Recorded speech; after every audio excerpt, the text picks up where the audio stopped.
अस्सलाम वालेकुम नाज़रीन, मैं हूं आपका मेज़बान तारिक चौधरी। हाज़िर हूं आज का शो ब्यूरो रिपोर्ट लेकर। आज का जब हम पेश कर रहे हैं और जब बात कर रहे हैं तो अक्टूबर का महीना शुरू हो चुका है और सियासी गर्मा गर्मी जो है उसमें दिन ब दिन इजाफा हो रहा है। आज के दिन 4 वज़रा ने प्रेस कॉन्फ्रेंस की और उन्होंने अपोजिशन को खूब रगेदा। दूसरी तरफ अपोजिशन ने भी आज अपनी भरपूर प्रेजेंस दिखाई। आज लाहौर में जलसा हुआ पाकिस्तान मुस्लिम लीग नून की जानिब से, और बुनियादी उसकी वजह यह थी कि वो अपनी जमात के सदर और साबिक़ वज़ीर-ए-आला शहबाज शरीफ की गिरफ्तारी के हवाले से एहतजाज कर रहे थे। इसके अलावा आज पाकिस्तान डेमोक्रेटिक मूवमेंट का सरबराही इजलास हुआ जो वर्चुअल इजलास था, और बहुत सी जमातें जो कि इस इत्तेहाद में शामिल हैं उनके सरबराहों ने अपने अपनी जगह पर अपने अपने मकामात पर वीडियो लिंक पे बैठ के इसमें पार्टिसिपेशन की। और आज PDM आखिरकार आगे बढ़ा है चंद कदम और आज अपनी सरबराही और दीगर ओहदों का फैसला हो गया। और आज ये फैसला हुआ कि मौलाना फजल रहमान जो हैं वो पाकिस्तान डेमोक्रेटिक मूवमेंट के पहले सरबराह होंगे। इसके बाद जो है फैसला होगा कि बाकी ओहदों पर तैनाती कैसे होगी और क्या रोटेशन की पॉलिसी अपनाई जाएगी या कोई और तरीकाकार इख्तियार किया जाएगा। ये सारे जो हैं डेवलपमेंट्स हो रहे हैं ऑल पार्टीज कॉन्फ्रेंस के ठीक 2 हफ्ते के बाद। आज इसी मौके पर हम बातचीत करेंगे कि इस वक्त अपोजिशन क्या कर रही है, हुकूमत क्या कर रही है, अवाम क्या सोच रहे हैं, अवाम क्या देख रहे हैं। इन सब मौज़ूआत पर बात करने के लिए मेरे साथ अपने तीनों ब्यूरो चीफ मौजूद हैं। ब्यूरो चीफ लाहौर सलीम शेख साहब मौजूद हैं। इसके अलावा मेरे साथ मौजूद हैं मुजीब साहब कोयटा से, कोयटा का अहवाल बताएंगे। इसके अलावा रफ़त सईद मौजूद हैं कराची में और कराची से बताएंगे कि इस वक्त सूबा सिंध में वफाक की सियासत के हवाले से क्या बातचीत हो रही है और सिंध में इस वक्त क्या सूरत हाल है। हमारी ब्यूरो चीफ पेशावर फरजाना अली भी मौजूद हैं, उनसे हम जो पेशावर का पर्सपेक्टिव है वो भी लेंगे। बातचीत शुरू करेंगे सलीम शेख साहब से, चूँकि आज लाहौर में खासी गहमा गहमी थी। सलीम शेख साहब ये बताइएगा कि कुछ दिन पहले जब एक इजलास हुआ था CEC का और उसके बाद CWC का मुस्लिम लीग का, तो उसमें ये फैसला हुआ था कि वो अपने एहतजाजी प्रोग्राम को आगे बढ़ाएगी और मियाँ शहबाज शरीफ साहब की गिरफ्तारी पर एहतजाज करेगी। आज जो रीगल चौक का एहतजाज था वो कैसा था, प्रेजेंस के लिहाज से, क्राउड के लिहाज से, जोश खरोश के लिहाज से? क्या आपको लगता है कि मुस्लिम लीग नून जो है उसने अच्छा शो किया, आने वाले दिनों में मजीद उसमें बेहतरी आएगी? क्या परसेप्शन क्या है और पर्सपेक्टिव क्या है आपका? जी सलीम साहब। मैं ये समझता हूँ कि जो मुस्लिम लीग नून के बारे में जो एक अवामी राय है वो ये है कि ये ड्राइंग रूम की पार्टी है, लेकिन आज जो शो किया है अच्छा। आवाज आ रही है तारिक साहब आपको? मैं सब आवाज आ रही है? मैं समझता हूँ कि मुस्लिम जी मुझे आवाज आ रही है। मैं ये समझता हूँ कि मुस्लिम लीग नून ने जो शो किया है आज वो एक अच्छा शो था, और ये कहा गया था कि शहबाज शरीफ की गिरफ्तारी के हवाले से जो है वो हमने ये आज लोगों को इकट्ठा किया है। और ये समझ लें कि अपोजिशन की तरफ से या मुस्लिम लीग नून की तरफ से पहला शो है जो आज शुरू किया गया है, जबकि PDM की तरफ से जो कहा गया था कि पहला जलसा 16 अक्टूबर को कोयटा में होगा, ये उससे पहले एक मुस्लिम लीग नून ने शो करके अपनी ताकत वो दिखा दी है और कहा है कि हम यहाँ पर मुतहद हैं और इकट्ठे हैं। बहुत बड़ी तादाद तो नहीं थी, और जो सड़क उनको दी गई थी वो रीगल चौक से टेम्पर रोड वाला रोड था, और बहुत बड़ा जलसा इसको नहीं कह सकते, लेकिन क्योंकि जलसे का आगाज़ था और आज जो क़यादत है लाहौर में मौजूद तकरीबन तमाम क़यादत मौजूद थी सिवाय मरीम नवाज के हवाले से जो है अभी ये फैसला नहीं किया कि उसने किसी जलसे में जाना है या नहीं जाना। ताहम 16 अक्टूबर के हवाले से जो है वो गुजरांवाला में मुस्लिम लीग नून के जलसे के हवाले से ऐलान कर दिया गया है। आज का जो जलसा है उसमें मैं समझता हूँ कि काफ़ी जो है वो उन्होंने अपने कारकुनान को इकट्ठा करके वो अवाम में लेकर आने की कोशिश की है। और मैं ये समझता हूँ कि जब सियासी शो हो और पहला शो हो तो उसमें अवाम की तादाद कम ही होती है, लेकिन उसमें आज एक जो बड़ी अहम बात की गई है ख्वाजा साद रफीक साहब की तरफ से, मैं ये समझता हूँ कि ख्वाजा साद रफीक एक बड़े मंजे हुए सियासतदान हैं और वो एक कौमी सियासत करते हैं, लेकिन आज उन्होंने जो शहबाज शरीफ की गिरफ्तारी को पंजाबियों की इज्जत के खिलाफ बात करके जो जोड़ा है ना, वो एक नई बात की है। यानी इसको इस तरह भी लिया जा सकता है कि मुस्लिम लीग नून ने जो है पंजाब कार्ड खेलने की कोशिश की है, लेकिन मैं जो समझता हूँ कि ख्वाजा साद रफीक को जो इतने सीनियर सियासतदान हैं उनको पंजाब का कार्ड नहीं खेलना चाहिए था। और अगर पंजाबियों के साथ ज्यादती की बात की है तो अगर मुस्लिम लीग नून के साथ जो मुख्तलिफ कौमें मिलकर उनको वोट डालती हैं, और अगर पंजाब में ही ले लें, पंजाब में पंजाबियों से हट के भी लोग जो है वो मुस्लिम लीग नून को वोट डालते हैं, तो उनकी भी नफी की है, उनकी भी दिलदारी की है। इसका सलीम शेख ये बताइएगा कि फिर हमने आगे जाना है कोयटा की तरफ भी, ये बताइएगा कि जो आपने बताया है कि मरीम नवाज का जलसा होगा 16 अक्टूबर को गुजरांवाला में, क्या यही एक जलसा है या इसके बाद भी कोई प्रोग्राम है? और इसके अलावा ये बताइएगा कि ये जो कहा जा रहा है एक खौफ है या एक परसेप्शन है कि मरीम नवाज जो हैं वो इस जलसे से पहले गिरफ्तार हो सकती हैं, ये बाकायदा इसका इजहार मुस्लिम लीग नून की लीडरशिप कर चुकी है, तो क्या आपको ऐसे कोई आसार जो ऐसे कोई हालात लगते हैं कि कोई गिरफ्तारी हो सकती है बड़ी, या अभी सिर्फ ये है कि एक सियासी खेल है और अपने लोगों को मतवज्जो करने के लिए ये काम किया जा रहा है? जी देखिए, मैं ये समझता हूँ कि गिरफ्तारी के हवाले से जो है फयाजुल हसन चौहान ये कह चुके हैं कि हम अदालतों से दरख्वास्त करेंगे कि जो जमानत दी गई है मरीम नवाज को वो जमानत खारिज की जाए। यानी हुकूमती लेवल पर उनकी कोशिश तो है कि मरीम नवाज को गिरफ्तार कर ले, लेकिन अभी गिरफ्तारी की कोई खास वजह नहीं है क्योंकि अदालत की तरफ से उनको रिलीफ मिला हुआ है।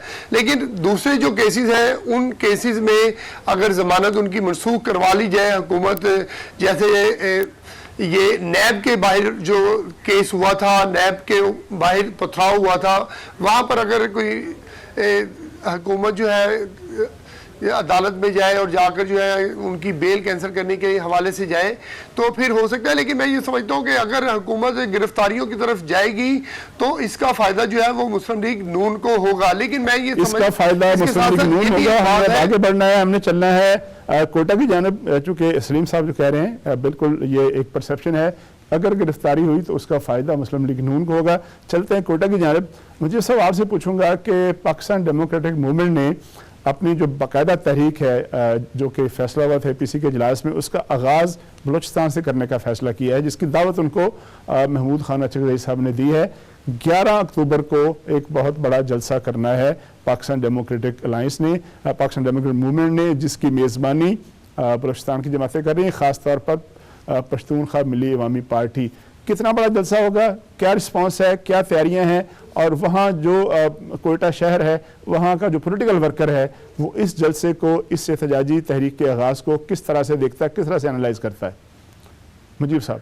तारिक साहब, पश्तूनख्वा मिली अवामी पार्टी साबिक दौर में काफी मजबूत जमात तस्वर की जाती थी, लेकिन इस बार असेंबली में उसे उस कदर नशिस्तें नहीं मिली जो पहले जीती थी।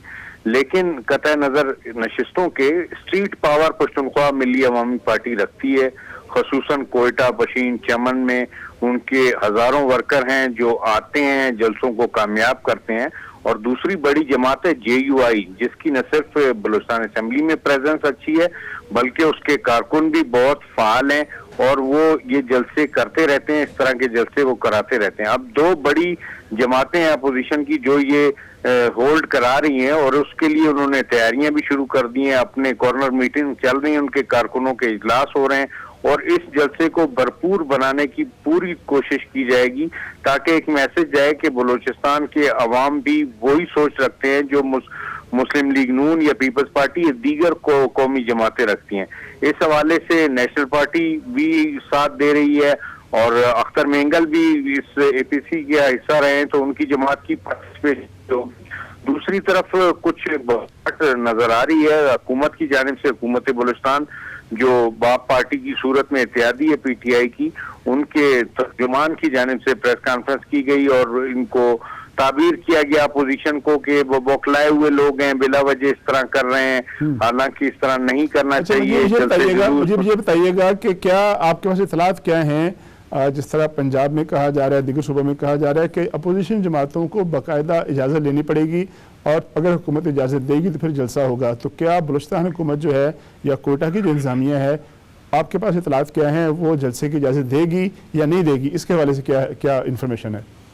तारिक साहब, 144 तो है, डिप्टी कमिश्नर से इजाजत लेनी जरूरी है जलसा जुलूस की, क्योंकि कोरोना की वजह से मामला काफी ज्यादा मसाइल पैदा हो गए थे। अब चूंकि स्कूलों में खुल गए हैं और वहाँ पे कोरोना बढ़ रहा है, तो अब डिप्टी कमिश्नर की इजाजत लेनी होगी, लाजमी लेनी होगी, और इसके लिए बाकायदा दरखास्त भी की जाएगी। अब ये मकाम का फैसला इन्होंने सादिक शहीद पार्क करना है या ग्राउंड करना है, गवर्नमेंट ये हुकूमत फैसला करेगी, इंतजामिया कि वो कौन सी जगह अलाट करती है, लेकिन बाकायदा दरखास्त करके इजाजत लेके ये जलसा किया जा सकेगा, ऐसे नहीं मुमकिन होगा।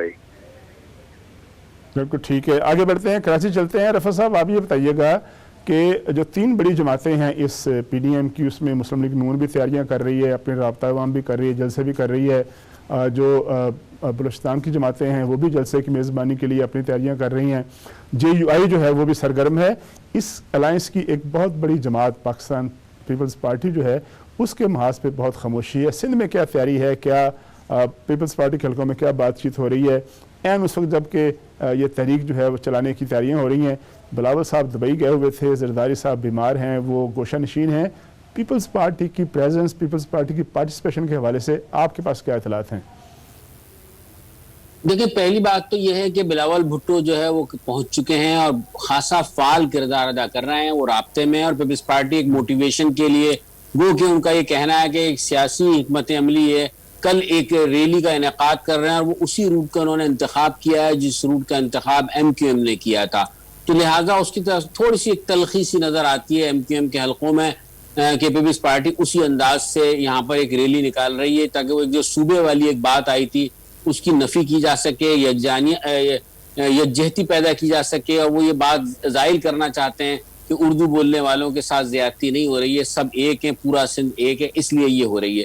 ये तो हो गई एक बात। आपने बात की थी रैली, जलसे, जुलूस, धरने, तो मैं बता दूं पाकिस्तान में कभी भी कोई सियासी तब्दीली, कोई सियासी महाज बगैर एस्टेब्लिशमेंट की मंजूरी के नहीं हुआ करता है।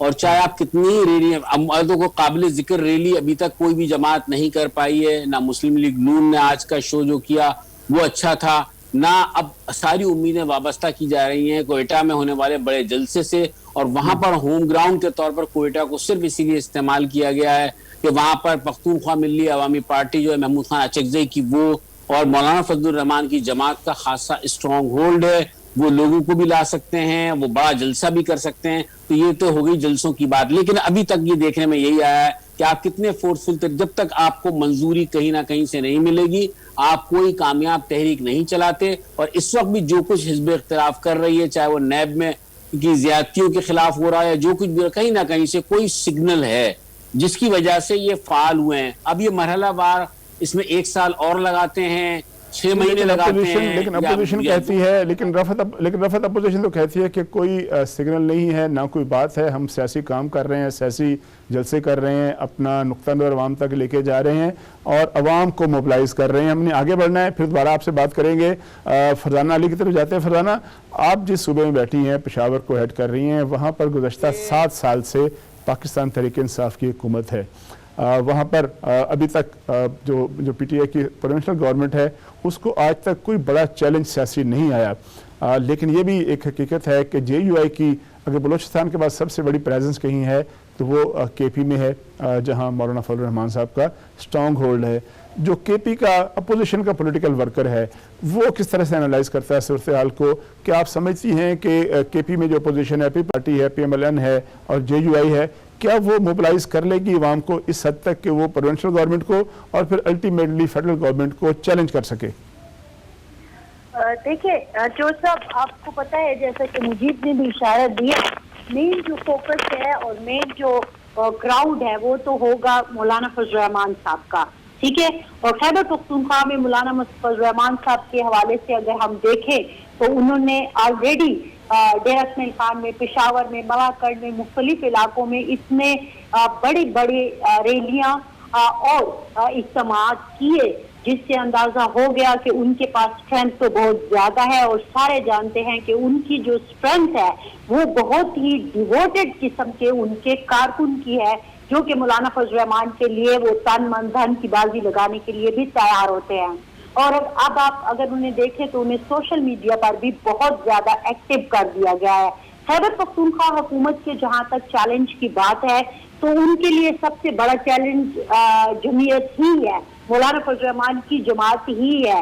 और इसी के काउंटर के लिए वो हमेशा कुछ न कुछ करते रहते हैं। मजहबी लिहाज से अगर आप देखें तो कभी मदरसों को आप देखते हैं कि वो फंडिंग कर रहे होते हैं, कभी इसी तरह की और बहुत सारी बातें जो है या अमल उनका देखने में आता है, क्योंकि उनको पता है कि उनके लिए सबसे बड़ा चैलेंज जो है वो मौलाना फजल रहमान है। जहां तक दूसरी बात अगर आप देखें कि नून लीग हो गई या पाकिस्तान पीपल्स पार्टी हो गई, जमात तो पहले ही बाहर है, अब बाकी रह जाते हैं नून लीग और पाकिस्तान पीपल्स पार्टी और ANP। अब ANP का मौक़िफ़ हमें कुछ अजीब सा नजर आया है और उसको यकीनन उससे सवाल भी उठाए जा रहे हैं कि जब वो वहां मरकज में बैठकर बात करते हैं इस तहरीक के साथ, तो उनका जो अल्फाज होते हैं, उनका बयानिया जो होता है वो उन्हीं अपोजिशन की जमातों के साथ होता है। लेकिन अगर आपने देखा हो कि अहमद वली खान ने एक दो बातें जो की हैं मौलाना फजल रहमान के हवाले से, वो बिल्कुल मुख्तलिफ की हैं। तो यहाँ पर एक अजीब कश्मकश ANP जो है वो थोड़ी सी कश्मकश में नजर आती है कि फायदा लेना है या नहीं लेना है, वो ऐसे डामाडोल किस्म की उनकी सिचुएशन है। लेकिन नून लीग पाकिस्तान पीपल्स पार्टी अगरचे उसका इतना बड़ा वर्कर नहीं है, लेकिन बहरहाल हेल्पिंग के तौर पर वो कुछ न कुछ निकाल लेंगे। और लेकिन आपको एक बात मैं ये बता दूं कि खैबर पख्तूनख्वा में अवाम जो है इस वक्त वो अगर आपको नजर आती है तो खफा तो यकीनन नजर आती है, और वो है आपका इकनॉमिक पहलू कि वो बहुत ज्यादा उससे तंग आए हुए हैं। लेकिन अगर ये जलसे हुए, जुलूस हुए या इज्तिमात हुए तो सबसे ज्यादा आपको JUI का कारकुन और वर्कर ही नजर आएगा। सबसे ज्यादा JUI का कारकुन नजर आएगा, ये कहना है फरजाना का, चूंकि JUI जो है उसका एक स्ट्रॉन्ग होल्ड है खैबर पख्तूनख्वा में। बाकी जमातें हज़ारा में और दीगर ज़िलों में भी मुस्लिम लीग नून की और पाकिस्तान पीपल्स पार्टी की प्रेजेंस मौजूद है। ये हम एक ब्रेक लेते हैं, ब्रेक के बाद अपने जो साथी हैं, अपने जो पार्टिसिपेंट्स हैं, उनके साथ जो पाकिस्तान में सुखोरा सिचुएशन है सियासत के हवाले से और सियासत में गर्मा गर्मी के हवाले से, उस पर अपनी बातचीत जारी रखेंगे। ब्रेक लेते हैं।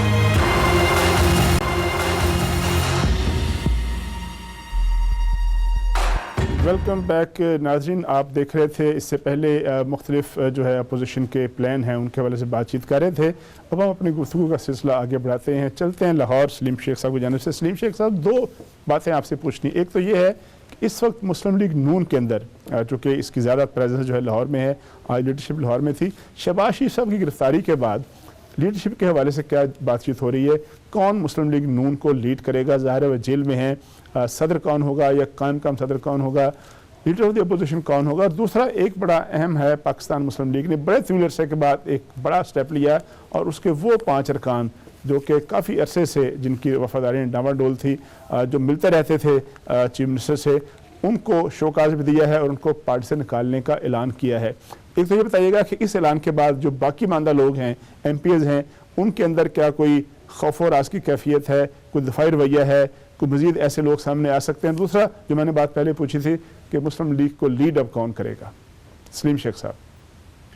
जी मुस्लिम लीग नून को जो लीड है, अगर देखा जाए तो जिनको बैन किया है वो ही कर रहे हैं पाकिस्तान से बाहर बैठकर, लेकिन पाकिस्तान में कौन लीड करेगा अभी इसके हवाले से कोई फैसला नहीं किया गया। और जो जहाँ तक हमारी इतलात हैं उसमें यही है कि मरीम नवाज़ को जो है कमांड जो है उसके हाथ में दे दी जाएगी, और काफ़ी हद तक लोग जो हैं वो इस बात पर मुतफिक भी हैं कि मरीम नवाज़ को जो है पार्टी की अब क़यादत करनी चाहिए, क्योंकि ये कहा ये जा रहा था और बार बार मुसलसल जो है अपोजिशन हुकूमत की तरफ से ये कहा जाता है कि 3 पार्टियाँ हैं, मीम, नून, शीन।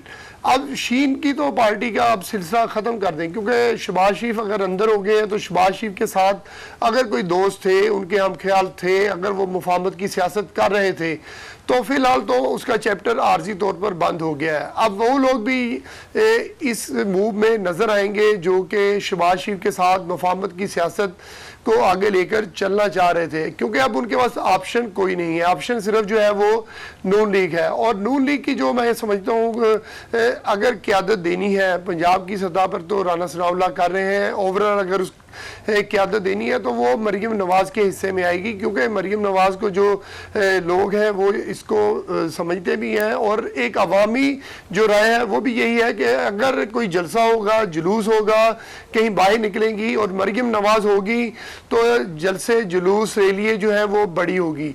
अगर किसी और के हाथ में ये क़यादत दे देंगे तो फिर मैं नहीं समझता कि मुस्लिम लीग नून का जो वर्कर उस तरह से बाहर निकल सकेगा, या जलसे जुलूस जो है वो उसमें वर्कर्स की तादाद बड़ी हो सकेगी। और दूसरा आपने ये जो पूछा है कि 5 MPs जो कि वज़ीर आला पंजाब सरदार उस्मान बुज़दार से मिले थे उनको शोकाज नोटिस दे दिया गया है, पार्टी से निकाल दिया गया है। मैं ये समझता हूँ कि पार्टी से निकाला है, शोकाज नोटिस दिया है, उसका एक पीरियड होता है, उसके दौरान उससे जवाब लिया जाना ज़रूरी होता है। अगर जवाब नहीं लेंगे और अगर मुस्लिम लीग नून बतौर पार्टी इलेक्शन कमीशन में चली जाएगी और जाकर कहेगी कि ये अब हमारे कारकुन नहीं रहे और इनको डी सीट कर दें और इलेक्शन करवा दें, तो उस सूरत हाल में जो है मैं समझता हूँ कि मुस्लिम लीग नून जो है वो अपनी ये 5 सीटें जो है वो लूज़ कर देगी। और एक रुकन असम्बली ने आज ये भी कहा था कि अगर उस्मान बुज़दार के खिलाफ अगर तहरीक अदम एतमाद आती है तो वो फिर मुस्लिम लीग नून का जो उम्मीदवार होगा उसको वोट देंगे। इसका मतलब ये है कि ये एक इंटरनल प्रोसेस है, इंटरनल प्रोसेस भी ज़रूरी होता है, लेकिन एक प्रोसेस है। अब हमने सलीम शेख आगे चलना है, हम जाएंगे आगे मुजीब साहब की तरफ। मुजीब साहब, अभी जब पहले बात कर रहे थे तो आपने BAP का जिक्र किया। BAP एक ज़ाहिर है एक नौज़ायदा जमात है जिसने अब हुकूमत बनाई है और सेनेट के इंतखाबात से पहले, आम इंतखाबात से पहले उसका वजूद में आया था, और सेनेट की चेयरमैनशिप जो है वो भी इस वक्त BAP के नुमाइंदे के पास है।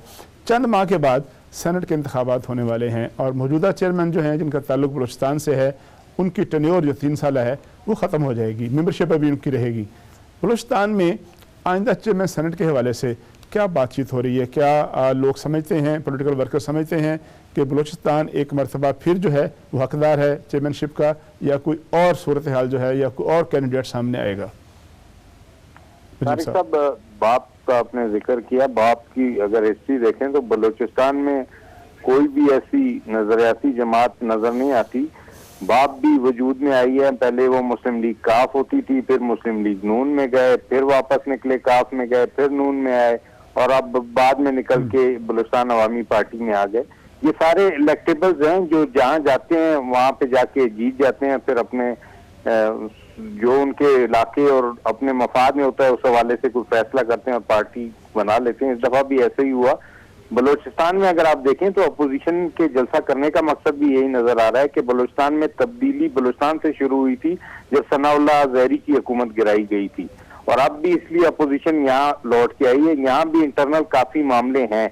जहाँ तक सादिक संजरानी की बात है तो कोशिश यही होगी बलूचिस्तान के सेनेटर्स की, उनकी तादाद में मजीद इजाफा भी होगा, तो उनकी कोशिश ये होगी कि सादिक संजरानी कंटिन्यू करें। बलूचिस्तान का हक है वो मौसर तौर पे चला रहे हैं, वो न सिर्फ सेनेट चला रहे हैं बल्कि बलूचिस्तान में जो बाप पार्टी के अंदरूनी इख्तलाफात हैं वो दूर करने में भी उनका बड़ा अहम रोल है।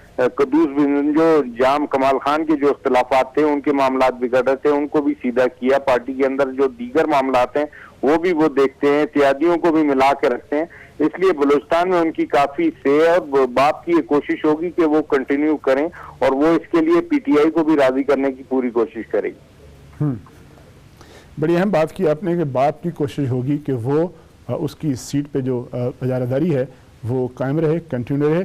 आगे बढ़ते हैं, कराची की तरफ चलते हैं। रिफत ये बताइएगा कि जैसे पहले जिक्र किया कि कल पाकिस्तान पीपल्स पार्टी जो है वो एक रैली निकालने वाली है कराची में। गुज़श्ता एतवार को MKM ने एक रैली निकाली थी जिस पे उसने अपना जो उसका नुक्ता नज़र था वो बयान किया। एक तो ये बताइएगा कि ये जो दोनों रैलियाँ हैं आमने सामने क्यों आ रही हैं? दूसरी बात, पाकिस्तान तहरीक इंसाफ ने कराची में बड़ा अच्छा परफॉर्म किया था, अच्छी खासी सीटें थी, लेकिन अब यूँ लगता है कि उनकी जमात जो है वो भी इंटरनल किसी इन फाइटिंग का शिकार है। उनके जो अपोजिशन लीडर थे उन्होंने एक बयान दिया, बयान खासा जज्बाती था और PTI के अक्सर जो साथी हैं वो बड़ी बात करते हुए तमाम हदूद क्रॉस कर लेते हैं। बाद में उनको पता चलता है कि उन्होंने क्या कहा, तो उनको उनसे इस्तीफ़ा मांग लिया गया। तो अब जो PTI है क्या उसके अंदर भी कोई इंतशार है? क्या वो कोई नया लीडर ऑफ द अपोजिशन चुनेंगे या उनके अंदर जो है वो कोई आप समझते हैं कि कोई जो मामला है वो सेटल कर लिया जाएगा? देखिए, जो तहरीक इंसाफ है वो अंदरून दाखिली इंतशार का बहुत शिकार है। जो उनके अरकान असम्बली हैं वो आपस में एक दूसरे के साथ नबरदाजमा हैं, आपस में कोई मरबूत पार्टी का कोई स्ट्रक्चर इस तरह का नहीं है कि वो सबको यकजा रख सके, तो इसलिए वो कोई बड़ा डैमेज नहीं कर पाएंगे। और यही वजह है सिंध में नाकामी की। तहरीक इंसाफ की कोशिशें तो बहुत की गई हैं, कई मरतबा कोशिश की गई हुकूमत तब्दील करने की, जिसको वजीर आला को तब्दील करने की, और बहुत सारे मामला, लेकिन वो अभी तक अपनी इत्तेहादी जमात के साथ अपना लिंक नहीं बना सके, नहीं MQM के साथ जो उनकी इत्तेहादी है सूबे में भी और मरकज में भी, उनके साथ कोई उनका ताल्लुक और वास्ता नहीं बना, लिहाजा वो कोई बड़ा डैमेज नहीं डाल पा रहे हैं। और इसी वजह से ये सिंध के हवाले से जो सोच बनी है, जो एक तब्दीली वाली बात आई है, गवर्नर को भी एक्टिव करके देख लिया, लेकिन कोई ऐसा रोल नहीं है, क्योंकि 98वीं आईनी तरमीम के बाद बहुत सारे इख्तियारात वजीर आला के पास है। गवर्नर सिर्फ एक सिंबॉलिक हैं, वो मीटिंगें कर सकते हैं, बातचीत कर सकते हैं, गवर्नर हाउस में इज्तिमा बुला सकते हैं। इस तरह आज भी एक इज्तिमा बुला रखा था शहर की कारकर्दगी के हवाले से। सबसे अफसोसनाक बात मैं इसमें ये कहूंगा कि आज इतने दिन गुजर गए, उसको जो कई अरब रुपए का मंसूबा था उस पर प्रैक्टिकली कहीं काम ना सिंध हुकूमत शुरू कर पाई है, न वफाकी हुकूमत कर पाई है। सिर्फ अभी तक मीटिंग मीटिंग मीटिंग और सिर्फ इसके अलावा कुछ भी नहीं हो रहा है। तो लिहाजा यहाँ के लोग फिर सफर कर रहे हैं। अब रैलियां में लगा लिया है, हर पार्टी रैली करके अपनी कुव्वत का मुजाहरा कर रही है। इस शहर को काम की जरूरत है, इस शहर पे फोकस करने की जरूरत है। आपको फिर आपने देख ही लिया कि रेवेन्यू कमा कर देने वाला है शहर है, जो उसके फिगर FBR के पास हैं, उससे आप अंदाजा कर लें कि कितनी कराची कितना जरखेज है हर लिहाज से। लेकिन कराची को उसका हक देने के लिए ना सूबे के हुक्मरान तैयार हैं, ना मरकज के हुक्मरान तैयार हैं। बिल्कुल ठीक है रफत, जो PTI की अंदरूनी आपस में कशमकश है उसकी वजह से उसके पास सीटें तो है, लेकिन वो सिंध की पॉलिटिक्स में कुछ ज़्यादा प्रेजेंस अभी तक शो नहीं कर सकी। चलते हैं पेशावर। फरजाना, प्राइम मिनिस्टर ने कुछ दिन पहले एक 5 रुकनी कमेटी बनाई थी, जिसका मकसद ये था कि मियां नवाज शरीफ साहब की जो वापसी है बरतानिया से, उसके लिए इकदाम किए जाएँ, और साथ साथ ये है कि अपोजिशन की जो तहरीक है मुजवज़ा, उसके हवाले से उसको टैकल करने के लिए इकदाम किए जाए। उसका एक इजलास भी कल हुआ। आज उस कमेटी के एक रुकन असद उमर साहब ने एक चैनल पे जाके उन्होंने बातचीत की। उन्होंने कहा कि अपोजिशन अगर हमारे पास आना चाहती है, बातचीत करना चाहती है, तो हमारे दरवाजे खुले हैं। तो आप क्या समझती हैं कि क्या हुकूमत की जानिब से कोई ऐसा दरवाज़ा खोला जाएगा, बातचीत का रास्ता निकलेगा? क्या इंगेज करेगी पाकिस्तान तहरीक इंसाफ की जो फेडरल गवर्नमेंट है, या PTI एज जमात अपोजिशन के साथ बातचीत करेगी, या महज जो है एक सियासी बयान है, एक TV इंटरव्यू है, इसके पीछे कुछ नहीं है? फरजाना साहब, ये कल की मेरा ख्याल में बात है कि परवेज खटक साहब कहीं बात कर रहे थे, तो उन्होंने जिस तरह से लहजा अपनाया या बात की, तो हालांकि समझा यही जाता है कि जब ये बातचीत के दरवाजे खुलते हैं और जो वफद बनते हैं और ये सारा कुछ होता है, उसमें परवेज खटक साहब की भी एक बड़ा रोल होता है पस पर्दा। लेकिन कल मैं जब उनकी बात तो गुफ्तगू सुन रही थी, असद उमर साहब की तो आपने मुझे बात बताई, लेकिन उनका लहजा जरा बड़ा साफ सा था, और फिर ओवरऑल भी सिचुएशन हम देख रहे हैं तो वो तलखी तो नजर आ रही है। लेकिन यहाँ पर एक जो बात और कही जा रही है कि पस पर्दा ये कोशिश करने की जुस्तजू में है कि किसी तरह इनके जो लोग हैं वो तोड़े जाएं। अब आपको पता है जिस नहज पर तहरीक इंसाफ जा चुकी है, और खुसूसन आप प्राइम मिनिस्टर साहब का जो आखिरी इंटरव्यू था कल परसों का, वो अगर आप देख लें तो उसमें जो लहजा अपनाया गया और आज जिस तरह से यके बाद दीगरे, चाहे शेख रशीद साहब की आप प्रेस कॉन्फ्रेंस देख लें या और मुख्तलिफ लोग जो आए हैं उन्होंने बातें की हैं, वो तो लहजा तो बड़ा तल्ख लग रहा है। उसमें लगता तो नहीं है कि इस तरह की कोई बात होगी। हाँ, अलबत्ता ये हो सकता है कि कुछ तोड़ फोड़ की जाए, जैसे कि मैंने पहले भी मिसाल दी है कि उसमें बंदे तोड़ने की भी बात हो सकती है या बंदों को अलहदा करने की भी बात हो सकती है। लेकिन जहाँ मैं बैठी हूँ खैबर पख्तूनख्वा में, यहाँ पर पहले भी मैं अर्ज कर चुकी हूँ कि मौलाना फजल रहमान साहब का ये गढ़ समझा जाता है। उनके पास बहुत ज्यादा स्ट्रीट पावर है, वो बहुत, मुझे आई डोंट नो कि मैं सही हूँ या नहीं, साथी इसका सही बात बता सकते हैं। मुझे ऐसा लगता है कि जो असल चीज उठेगी वो या तो खैबर पख्तूनख्वा होगा या फिर पंजाब होगा। बलूचिस्तान उसको सपोर्ट जरूर करेगा, लेकिन गेम जो खेली जाएगी मौलाना फजल रहमान की तरफ से, अगर हम बात कर रहे हैं जलसों की, जुलूसों की, क्योंकि फरजाना, इसमें तो अब पहले दफा ऐसा हुआ है कि बड़े सिविल अरसे के बाद ऐसा हुआ है कि केपी से ताल्लुक़ रखने वाली एक शख्सियत, वैसे तो वो कौमी लीडर है मौलाना फजल रहमान साहब, लेकिन एक बड़े तवील अरसे के बाद किसी कौमी अपोजिशन जो अलाइंस है, एक बड़ा अलाइंस है, ज़ाहिर है 11 जमातें शामिल हैं, उसकी सरबराही जो है वो एक मजहबी शख्सियत को मिली है और केपी से ताल्लुक़ रखने वाली एक शख्सियत को मिली है। ज़ाहिर है अपनी इस जो क़यादत है उसको जस्टिफाई करने के लिए मौलाना साहब को, उनकी जमात JUI को ज़्यादा से ज़्यादा इस तहरीक में जो कि अभी शुरू, जिसका आगाज़ हो रहा है, आस्ता आस्ता किक स्टार्ट हो रही है, उसमें अपना हिस्सा डालना पड़ेगा। फरजाना अली का शुक्रिया, सलीम शेख साहब लाहौर से उनका शुक्रिया, रफ़त साहब हमारे साथ रहे कराची से, उनका भी शुक्रिया, और मुजीब कोटा से हमारे साथ मौजूद रहे और अपना तजज़िया दिया, उनका शुक्रिया। अपने बेज़बान तारिक चौधरी को इजाज़त दीजिए। अल्लाह हाफिज़।